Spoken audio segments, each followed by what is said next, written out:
Hi students, welcome to the channel. Today in this video we are going to cover the working of routers in computer networking. In previous videos we have discussed the functions, features, advantages and disadvantages of using routers, right? So यहाँ पे आप लोगों ने basic सा ये याद रखना है कि जब भी हम लोग राउटर्स की बात करते हैं इसका मतलब ये है कि हम लोग इंटरनेट की बात कर रहे हैं, ठीक है। फर्स्ट चीज़ जो है आपके दिमाग में आनी चाहिए, राउटर का नाम सुनते ही कि हम लोग यहाँ पे इंटरनेट की बात कर रहे हैं, ठीक है। इंटरनेट क्या है? आज के टाइम पे हम सभी लोग इंटरनेट यूज़ करते हैं, राइट। सो इंटरनेट क्या है? इट इज़ अ कलेक्शन और we can say that connection of different systems, different networks, okay. So internet में क्या होता है, जैसे बहुत सारे कंप्यूटर्स हैं, हम लोग आज के टाइम पे इंटरनेट यूज़ करते हैं तो बहुत सारे कंप्यूटर्स हैं या मोबाइल है या लैपटॉप्स हैं, ठीक है। वो सब क्या है, आपस में कनेक्टेड है ना। वो किसके थ्रू है? ये सब चीज़ें किसके थ्रू पॉसिबल है? सिर्फ इंटरनेट की हेल्प से, राइट। सो यहाँ पे राउटर्स में क्या है, हम लोग इंटरनेट का यूज़ करते हैं। अब देखो यहाँ पे क्या हो गया, राउटर्स से इंटरनेट याद आ गया एंड इंटरनेट यूज़ करते हैं, इसका मतलब है हम लोग आईपी एड्रेस के साथ काम कर रहे हैं, ठीक है। ब्रिजेस में क्या होता है, ब्रिजेस में हम लोग मैक एड्रेस यूज़ करते हैं, that is media access control, ये एड्रेस यूज़ करते हैं। लेकिन जहाँ पे भी इंटरनेट की बात करें वहाँ पे इसका मतलब है हम लोग आईपी एड्रेसेस के साथ काम करने वाले हैं। अब जैसे कि रिपीटर्स एंड हब हम लोगों ने डिस्कस किया था, तो वहाँ पे क्या होता है, वो कम कंप्यूटर सिस्टम्स में कनेक्ट करते हैं, तो इसका मतलब है कि वहाँ पे हम लोग लैन यूज़ करते हैं। कहाँ पे? ब्रिजेस में एंड हब में, ठीक है। अगर हम ब्रिज एंड हब की बात कर रहे हैं तो हम लोग लैन यूज़ कर रहे हैं। लेकिन अगर हम लोग राउटर्स की बात करते हैं, इसका मतलब है हम लोग वैन की बात कर रहे हैं। इंटरनेट वर्ल्ड वाइड चीज़ है ना, पूरे वर्ल्ड को कनेक्ट करते हैं हम लोग इंटरनेट की हेल्प से। तो यहाँ से ये याद रखना है कि वाइड एरिया नेटवर्क यूज़ होता है राउटर्स में, ओके। एंड जो राउटर्स की वर्किंग है वो बेसिकली 3 लेयर्स पे काम करती है। OSI मॉडल में हमारे पास कुछ लेयर्स होती हैं, ठीक है। तो उनमें से 3 लेयर्स हैं जहाँ पे राउटर्स यूज़ होते हैं। सो फर्स्ट लेयर है फिजिकल लेयर, सेकंड है हमारे पास data link layer and the next layer is network layer, ठीक है। ये तीनों लेयर्स हैं जहाँ पे राउटर्स यूज़ होते हैं, ये आप लोगों को याद रख लेना है, ठीक है। तो यहाँ पे डेटा लिंक लेयर का क्या मतलब है, जैसे कि हम लोगों ने कई बार डिस्कस किया है, जहाँ पे भी डेटा लिंक लेयर की बात होती है इसका मतलब है हम लोग मैक एड्रेस के साथ काम कर रहे हैं, ठीक है। तो राउटर्स क्या है, राउटर्स बेसिकली आईपी एड्रेसेस के साथ भी काम करते हैं एंड मैक एड्रेसेस के साथ भी काम करते हैं। But on a higher level हम लोग ये बोल सकते हैं कि ज़्यादातर जो राउटर्स का काम होता है वो आईपी एड्रेसेस के साथ ही होता है, ओके, ठीक है। तो एक बहुत ही इंपॉर्टेंट पॉइंट राउटर्स के केस में ये होता है कि ये यूज़ करता है राउटिंग टेबल्स, ठीक है। राउटिंग टेबल्स में क्या होता है, राउटिंग टेबल्स में हर एक चीज़ की डिटेल होती है। मान लीजिए ये एक नेटवर्क है, ये दूसरा नेटवर्क है, ठीक है। इन दोनों नेटवर्क्स के बीच में हम लोग यूज़ कर रहे हैं राउटर्स, ठीक है। सो अब मान लीजिए ये नेटवर्क 1 है, ए है, ये नेटवर्क बी है। नेटवर्क ए से नेटवर्क बी में कोई भी डेटा पैकेट भेजना है तो सबसे ज़्यादा इंपॉर्टेंट चीज़ क्या है, अब हम लोग एक प्लेस से दूसरे प्लेस में जा रहे हैं, ठीक है। तो हमारे लिए क्या ज़रूरी है, उसका डेस्टिनेशन एड्रेस होना ज़रूरी है ना, जहाँ पे हम लोगों ने जाना है वहाँ का एड्रेस होना बहुत ज़रूरी है। सो वैसे ही राउटिंग में क्या होता है, राउटर्स के केस में क्या होता है, यहाँ से जब भी कोई पैकेट फॉरवर्ड होगा उसके डेस्टिनेशन पे तो उसका एड्रेस होना ज़रूरी है, ठीक है। तो ये क्या करता है, 2 एड्रेसेस को स्टोर करता है, A1 जो कि इसका सोर्स एड्रेस है एंड B1 जो कि इसका डेस्टिनेशन एड्रेस है, ठीक है। एंड इसके पास भी दोनों एड्रेसेस होंगे, इसके पास भी क्या होगा, B1 जो इसका सोर्स एड्रेस है एंड A1 जो कि इसका एड्रेस है, ठीक है। अब जैसे कि हम लोग चिट्ठी भेजते हैं, एक जगह से दूसरी जगह पे हम लोग कोई भी लेटर पोस्ट करते हैं तो वहाँ पे क्या होता है, हम लोग सोर्स का एड्रेस भी लिखते हैं, यानी कि जो चिट्ठी भेज रहा है उसका एड्रेस भी लिखते हैं एंड डेस्टिनेशन का एड्रेस भी लिखते हैं, जहाँ पे उसको पोस्ट करना है वो एड्रेस भी लिखते हैं। वही काम यहाँ पे होता है, ठीक है। एंड राउटिंग टेबल क्या करता है, राउटिंग टेबल इन सभी के रिकॉर्ड्स को एक टेबल के फॉर्मेट में, एक टेबुलर फॉर्म में स्टोर करके रखता है, ओके। सो अगर यहाँ से हम लोगों ने डेटा पैकेट को फॉरवर्ड करना है यहाँ पे, तो क्या राउटर उसको फॉरवर्ड करेगा? यस, राउटर उसको ज़रूर फॉरवर्ड करेगा। क्यों करेगा? क्योंकि उसके पास क्या है, host A and host B का सोर्स एंड डेस्टिनेशन दोनों एड्रेसेस हैं, ठीक है। सोर्स एंड डेस्टिनेशन दोनों एड्रेसेस हैं तो राउटर इसे फॉरवर्ड ज़रूर करेगा। ठीक है। तो यहाँ पे राउटिंग टेबल क्या करता है, राउटिंग टेबल रिकॉर्ड रखता है। ठीक है, अब जैसे हमारे स्कूल में होते हैं रजिस्टर्स होते हैं, वहाँ पे हर एक क्लास टीचर के पास रिकॉर्ड होता है ना कि उनकी क्लास में इतने स्टूडेंट्स हैं। वैसे ही राउटिंग टेबल क्या करता है, वो रिकॉर्ड रखता है कि मेरे पास जितने भी, जैसे एक सिस्टम ये है, एक नेटवर्क ये है, दूसरा नेटवर्क ये है, इसी तरह से बहुत सारे नेटवर्क्स हैं। तो राउटिंग टेबल पूरा रिकॉर्ड रखेगा कि मेरे सिस्टम में इतने सारे नेटवर्क्स हैं, मैं इतने सारे नेटवर्क्स के साथ कनेक्टेड हूँ, एंड हर एक नेटवर्क में, हर एक लैन या वैन में इंटरनली कितने कंप्यूटर सिस्टम्स हैं, उन सब की डिटेल, उन सब का आईपी एड्रेस एंड उन सब का मैक एड्रेस जो है वो राउटिंग टेबल में स्टोर रहता है।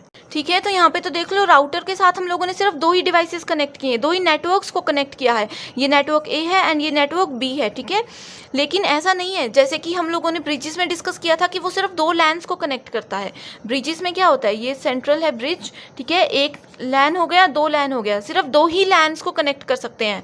ठीक है, लेकिन राउटर्स में हम लोग इसी तरह से मल्टीपल जो नेटवर्क हैं उनको कनेक्ट कर सकते हैं। ठीक है, तभी वो वैन बनेगा ना। इसी तरह से अगर 2 करते रहे फिर तो बहुत ज़्यादा राउटर्स यूज़ होंगे, बहुत ज़्यादा नेटवर्क्स कनेक्ट करेंगे, तभी तो यहाँ पे क्या होगा, वैन सिस्टम क्रिएट होगा, तभी तो राउटर्स की हेल्प से हम लोग इंटरनेट को एक्सेस कर पाएंगे। ओके, सो ये जो भी रिस्पॉन्सिबिलिटी होती है राउटर्स में, ये राउटिंग टेबल करता है।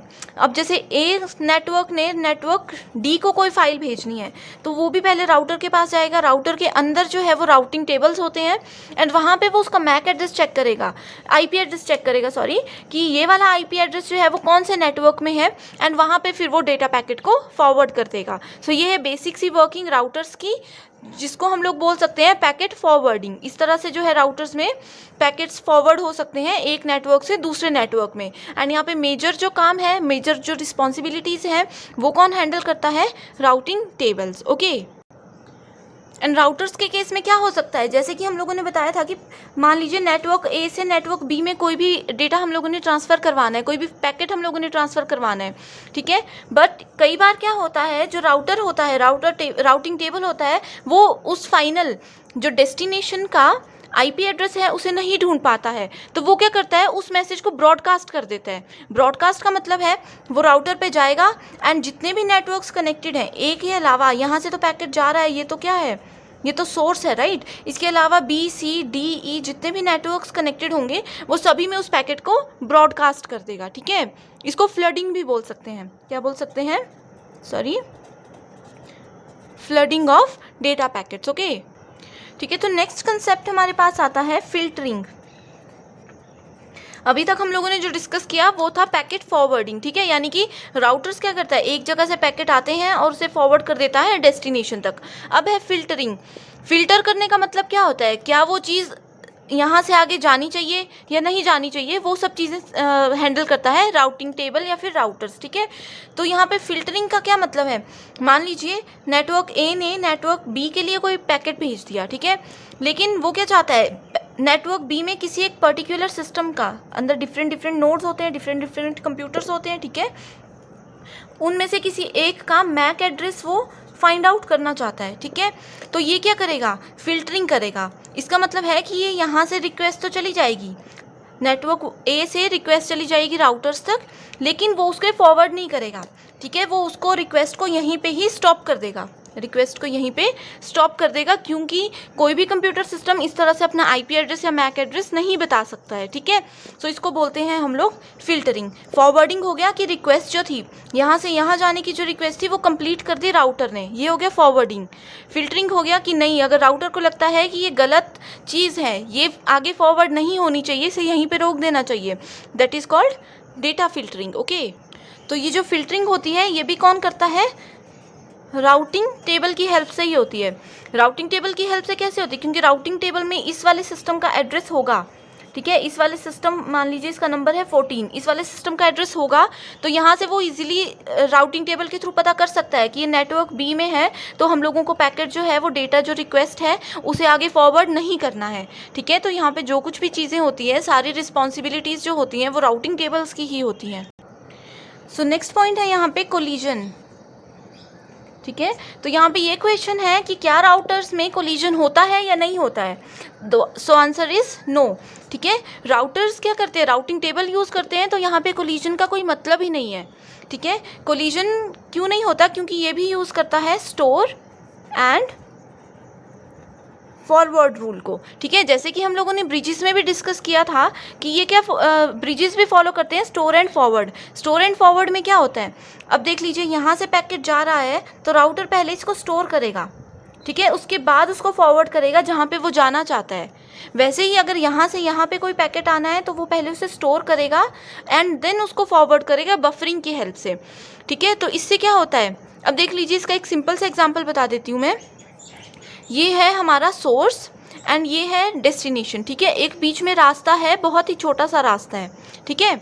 सो अगर मान लीजिए यहाँ से भी गाड़ियाँ चलना स्टार्ट हो जाती हैं एंड यहाँ से भी साइमल्टेनियसली गाड़ियाँ चलना स्टार्ट हो जाती हैं, तो क्या होगा, कोलिजन हो जाएगा, ट्रैफिक हो जाएगी बहुत ज़्यादा। तो ये ना फिर ये यहाँ पे पहुँच सकते हैं, ना फिर ये वाले पैकेट्स यहाँ पे पहुँच सकते हैं। तो यहाँ पे सीक्वेंसिंग किस तरह से हो सकती है, ट्रैफिक पुलिस का क्या काम होता है कि सोर्स से डेस्टिनेशन तक अगर वन वे है तो वो पहले इस पैकेट को भेजेगा एंड जब ये पैकेट डेस्टिनेशन पे पहुंच जाएगा उसके बाद वो चेक करेगा कि सेकंड नंबर पे कौन सा पैकेट आया था, ये यहाँ से आया था या सेकंड नंबर पे भी यहाँ से आया था। तो वो first come first serve type से क्या करते हैं, डेटा पैकेट्स को डेस्टिनेशन तक पहुंचाते हैं। इसी वजह से यहाँ पे कोलिजन नहीं होता है, ठीक है। तो ये बेसिक सा एग्जांपल था कि क्यों यहाँ पे कोलिजन नहीं होता है। एक ये राउटिंग में भी कोलिजन कभी नहीं होगा क्योंकि ये स्टोर एंड फॉरवर्ड यूज़ करता है, वैसे ही ब्रिजेस में भी कभी भी कोलिजन नहीं होता है, ओके। लेकिन हब एंड रिपीटर्स की अगर हम लोग बात करते हैं तो वहाँ पे मैक्सिमम कोलिजन होता है, ठीक है। मैक्सिमम कोलिजन किस किस में होता है, हब एंड रिपीटर्स के केस में, ठीक है। ये आप लोगों को पॉइंट्स याद रखने हैं। ये बेसिक मल्टीपल चॉइस क्वेश्चंस के उस पर आप लोगों को पूछे जा सकते हैं कि कौन कौन से जो सिस्टम्स हैं वहाँ पे मैक्सिमम कोलिजन होता है एंड कहाँ पे कोलिजन नहीं होता है, okay. So this is all about the basic working of routers in computer networking. I hope you understand. Thank you.